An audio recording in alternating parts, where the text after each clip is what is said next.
I'm Keaton Fletcher, an assistant professor of industrial organizational psychology at Colorado State University, and this is Healthy Work. This episode is part of our 8-episode EAOHP Spotlight miniseries, sponsored by a small grant from the European Academy of Occupational Health Psychology. Thanks, EAOHP. All right, and welcome back to another episode of Healthy Work, and this is part of our mini-series sponsored by EAOHP, and I am so excited to have on another guest who is a member of EAOHP, and we'll be talking about their work, and I'll just get out of the way and let you introduce yourself. Hi, Keaton. My name is Bram Fleuren. I work at Maastricht University at the Faculty of Psychology and Neuroscience there as an assistant professor. My research is mainly about sustainable employment, sustainable employability, and basically all revolves around preventing harm to people's willingness and ability to work on the long term, and do several things in that topic area. And I'm really excited to be invited for this podcast. I think it's a very cool effort that you're making here to reach out to the public and make science in our topic area a bit more available. Oh, well, thank you so much. And, thank you for doing the awesome work and for being here. My first question for you, and you teed me up great, so thank you so much for that, is what is sustainable employment? I'm curious, this is a term I'm a little familiar with because it's in the literature, but I'm sure our listeners aren't necessarily. So can you give us more information about what that is? Actually, you ask a very important question that has troubled me throughout my dissertation work as a PhD student back in the day. As I started on this topic, knowing the topic would be relevant in light of population aging and increasing retirement ages in, many European countries for sure, to make sure that the pension system would be affordable. And then the question was, okay, so how can we now make sure that people stay working as long as possible? And the answer to that question basically was, at least at a governmental level in the Netherlands, where I'm from, we should focus on sustainable employability of workers. And then ideas started popping up on what that then might be, and they went into different directions, like an enduring fit between the person's capabilities and needs and what the work has to offer to that person, or focus on vitality, on health, on capabilities. And these things would all be some kind of indication of the sustainable employability of people. But this was very troublesome in a way because there were so many different approaches to the concept of sustainable employability out there that it became very hard to study. Because if you want to look at someone's willingness and ability to work on the long term, let's say, then many different indicators start playing a role. So what I tried to do in my own work with my supervisors, of course, was to come to a definition for sustainable employability and sustainable employment. I do distinguish those two, that does justice to the many different indicators that are relevant to basically functioning at work and in employment on a labor market, and do so integratively as well as longitudinally. So what we kind of propose to define it as is indeed at the individual level, the ability to obtain and maintain employment over the longer term, implying that one should look at different indicators in the areas of health, well-being, motivation, competence, and labor market attractiveness of an individual. Look at those things integratedly and over a longer period of time so that you can see what would incur harm or positive contributions to disability, to work or to be employed. So that's a lot of words saying something about what it is. And right now, you see studies popping up that at least take an integrative approach and begin to approach it more longitudinally. But I think the field is really young still, so we don't know that much yet. That's awesome. And I really appreciate you taking us through the story of sustainable employment and employability, because at the beginning, it really does sound like this economic understanding and policy understanding of we need people in the workforce longer. How do we make that happen? But by the end, your approach made it sound much more like person-centric of how do we make sure that people feel like they can work as long as they want to and are able to and can derive meaning, which I guess then makes me wonder, what is the relationship between then like a sustainable employment and, worker health and well-being? Great question. And I also like how you analyze it from this economic to a more psychological perspective to this sustainable employment or sustainable employability idea. I think that's exactly right. And it indicates a struggle that I've actually had myself because I started out maybe a bit naive as a PhD student still with this challenge coming from this societal economic need, let's say, and then thinking, yeah, actually, it should be about preventing harm to workers. So that's a bit of a transition. And when you then look at preventing harm to workers, what the things that are in interest of individual workers, which I think is why I became a work and organizational psychologist in the first place, is to make sure that when they work, their health and well-being are at least not harmed by it. So I see the relationship between the concept of sustainable employment, like that refers to a way in which people are employed in such a way that they don't incur any harm from their employment, and well-being and health as very straightforward in a way. You cannot talk about sustainable employment if you see that the employment in whatever way harms the health and well-being of an individual. And how that exactly works, that is then the focus of the research topic area, let's say, which positions it very well in occupational health psychology, in my opinion, which has been doing this for years, like looking at workplace characteristics or work design or work contextual characteristics, whatever you want to call it, and see how that relates to such outcomes at the individual level. The difference, though, is that you look at multiple outcome indicators simultaneously and by necessity using a longitudinal research design to see how things change over time as a result from employment characteristic exposure, let's say. Oh man, like I really appreciate you putting it in that perspective, because basically what you just told me was our entire field is already sustainable employment. You're just shifting the lens of how does this impact you right now? How does this impact you in the next like week or month, to how are these things that we're looking at? How are these relationships that we know impacting your career, right? Impacting your employment and employability over your lifespan. Yeah, you could indeed say that. And this also has its roots in the fact that the way we started approaching it, like almost 10 years ago, was from an interdisciplinary perspective. Like psychology was clearly important, but also this economic perspective, looking at the labor market, because what makes a person employable in 10 years from now is also very much dependent on what happens in the labor market, the kind of workers are needed to complete or to deliver services that society cares about. But also this more epidemiological perspective, looking at how certain occupational factors affect specifically health over longer periods of time. So it's really this integration that I think is key. Oh man. And I think that's where our field broadly is headed, is at those interdisciplinary sections. I think those are where the really cool questions are. And so I'm glad that you're tackling those. One specific like psychology topic that, you know, I think is pretty prevalent in OHP is employee recovery.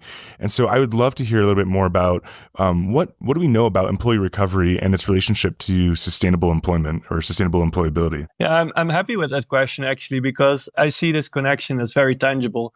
And I've also been studying specifically employee recovery in that sense, together with one of my former promoters, or one of my promoters, I should say, Fred Zijlstra, and now currently also Ute Hulsheger and our PhD student, Eka Gattari, to look at how employees' fatigue changes over the course of a certain time period, and how that then might be indicative of a certain load reaction. And it is exactly this recovery process or an impairment in the recovery process that might, but we don't know that sufficiently yet, but that might result in impairments in sustainable employability over time. So in a way, you could say good recovery might be the thing that helps people stay sustainably employable, even though they are exposed to certain workplace demands. And I think that kind of thinking fits very well with the whole reason why people are studying recovery in our field. But the challenge there is to still find profound evidence for the assumed accumulation mechanism that would be there. And that is the link, in my opinion, this accumulation idea of fatigue or of load reactions to work demands exposures. And that then would lead on the long term to things like burnout or fatigue, or maybe even potentially further impairments of capacity to function at work. That makes a lot of sense. And, you actually just threw out a term burnout that I know has made its way into pop culture, and that the lay listener who is, not an OHP scholar would be familiar with. And so I'm just curious, are there misconceptions that people have about burnout, or what do we know about burnout in its relationship to these sort of like longer term pile up accumulation type relationships? It's not just something that happens all of a sudden. Yeah, I think an assumption in burnout as a concept, to say it maybe bluntly, is that it results from continued exposure to certain demands without getting the rewards that one might reasonably expect from that. In the early days, burnout was really studied in the service professions, because there people are working for other people essentially, and maybe didn't get what they would expect out of helping them. That is, I guess, where it more or less started, and then moved on to more the emotional exhaustion idea that work can, by the way it demands or makes demands of people, result in accumulated exhaustion that causes people to have an aversive stance towards their work, and also feel like they cannot accomplish it to the same extent like they might have been able to before. And a lot of the discussion around burnout has been, is it now different from depression? Is it just a workplace depression? What is an exactly good conceptualization of it? And here I'm happy to see right now a slightly updated conceptualization coming about with the burnout assessment tool that people in our field will be familiar with, and people taking slightly different approaches that don't make it so similar to a workplace depression anymore. And I myself also try to approach it a bit from an angle that is about what now actually is the role of work in generating meaning in life, which I see a connection to burnout with as well, because it's about, I have to apparently work a lot of the time that I have. My time is limited, so work better contribute to a life that is worth living, essentially. And if it doesn't, is the thinking that might imply burnout as a consequence, potentially. So, yeah, I may be rambling a bit on the burnout concept, because I find it a very interesting research topic with many facets to it. But yeah, I hope this answers your misconceptions question. If not, please. Absolutely. No, I loved that. I have not thought of burnout either as like workplace depression or as sort of like this result of a lack of meaning in work. But when you said it, it was like, oh my gosh, of course, that makes so much sense. Both, our current conceptualization being akin to workplace-oriented depression that feels right. That makes a lot of sense to me. The symptomology looks very similar. But then this reconceptualization of burnout as sort of a symptom of bad work design, right? Jobs that aren't fulfilling your meaning because, yeah, like you said, we have to work a lot of the short time that we have here. And if it's not fulfilling purpose, if it's not, as they say these days, filling your cup, I could totally see burnout as like one of the main outcomes. And obviously that's contrary to sustainable employability, right? Yeah, exactly. You could argue that burnout in a way is a contra-indicator for sustainable employability. You're less able to do your work, and you are in fact incurring undesirable damage because of working. That's a connection for me between sustainable employability research and burnout research. And that's also why I think it's a very worthwhile avenue for me to personally pursue. Well, that perfectly tees up my next question for you, which is how did you become interested in these relationships, between burnout, resilience, sustainable employability, employee health, all of it? How did you become you? How did I become me? Well, that's a difficult question because that requires me to deeply psychologize about myself. I wouldn't know that. It's all me, sir. No, what I think fuels my interest in this topic area is really seeing with employers, sometimes a certain taking for grantedness. Okay, we have these jobs here and we are able to get people to do them, and we can, in ways, exploit them. And this instills a sense of unfairness in me that I think is important to resolve. And that motivates me to want to understand exactly how damage to workers is incurred, so that it can be prevented more effectively and ultimately contribute to more sustainable employment constructions from which employees who depend on work for their livelihood and arguably to some extent meaning and identity in their life, that they can work in ways that are beneficial to them as well and not just serve the purse of the company owner, let's say. That's perfect. What an awesome journey. And I think your research is really important and really cool. In the body of work that you've done so far, has anything surprised you? Well, yeah, an interesting effect that keeps popping up in some smaller studies, but also some bigger studies with some longitudinal component on sustainable employability that I have seen is a bit of the downsides also of development opportunities that employees get. So maybe I should articulate it a bit better. What we see is that that there is this assumption of, employees need to be employable, so we need to develop their skill set. We need to make sure that they are fit to work, let's say, and we need to offer trainings to them. And what we find in studies is that the use of knowledge and skills or the availability of developmental HR practices can actually have negative impacts on health or change in health over time. And to me, that's in a way, a surprising finding, because, but also an important finding, because it highlights a bit of the downside of this continuous demand to keep improving oneself or keep developing oneself, keeping one fit to the labor market in the health area. Because even if such training programs or such opportunities have their positive sides on employability and competences that people have, they incur demands on workers as well.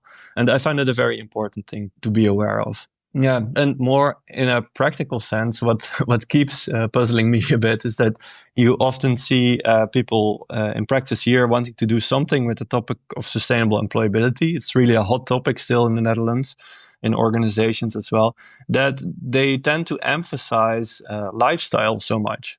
And that I find surprising in the way that it's undesirable because it puts the responsibility with individual workers again, while I would strongly advocate for designing work in such ways that people can be sustainably employed inherently because of the work that they do and not despite the work that they do.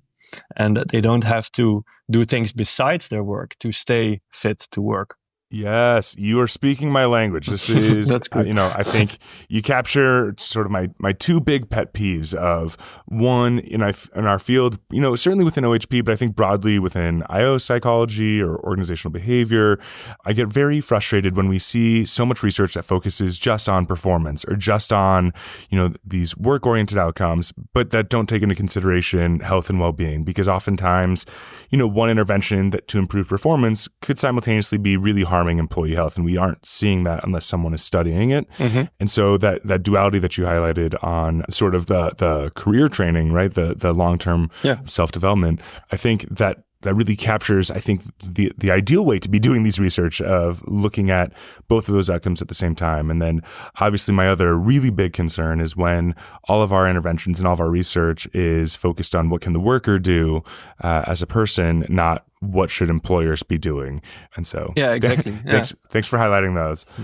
Can you give me a little glimpse into where you're going? Where's your research headed? I don't want to scoop you or have you tell me anything you're not comfortable with, but I would love to hear about what you're interested in now. I'm happy to share that a bit. One thing actually connects to your reaction to my previous monologue, and that is taking a more critical perspective to issues in our field. And here I want to highlight actually the EAOHP conference, where we had two, in my opinion, very inspiring sessions on the one hand, conceptual precision in our discipline, ensuring that we all talk about the same thing and study it accordingly and consistently so.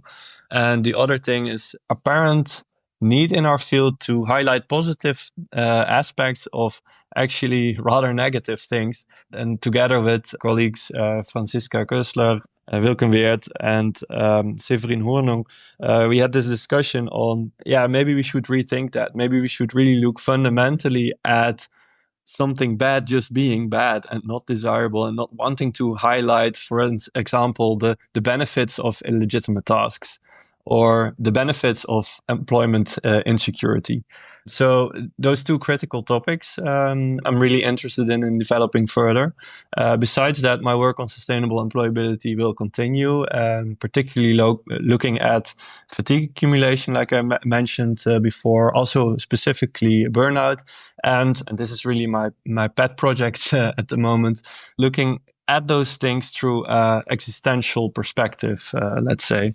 So I'm currently developing that a bit more, doing interviews with employees on that topic and developing questionnaires for that. It's all in work in progress stage, but it's something that really energizes me in my work. It's existential perspective. Yes. Yeah. I'm so excited to see all this come out. It sounds really interesting and important, and I'm really pumped for you to get this work out there and to finish it. And so I guess, we've danced around this question, and it's a question I ask all of my guests, but why do you do this work? Yeah, we did dance around it a bit. As said, what motivates me really is to understand how we can make workplaces better places for people. And that is really the fundamental motive, to also combat social inequalities in society that are in a way perpetuated through organizations or working in organizations. Awesome. Well, thank you so much for your time and for your research and your perspective. I really appreciate it. You're very welcome. I also really appreciated the conversation with you. It's a lot of fun to do. This episode was part of our 8-episode EAOHP Spotlight miniseries, sponsored by a generous small grant from the European Academy of Occupational Health Psychology. To learn more about EAOHP, go to eaohp.org. That's eaohp.org. Healthy Work is a podcast written and executive produced by Keaton Fletcher and Mariana Arvon. This episode is produced, mixed, and edited by Resonate Recordings. Artwork is by Keaton Fletcher, and our music is Zero, Microsong by Steve Combs. Please like us, follow us, and subscribe on whatever podcatching software you use. And please leave us a review on the iTunes Store. It really does help get us out there.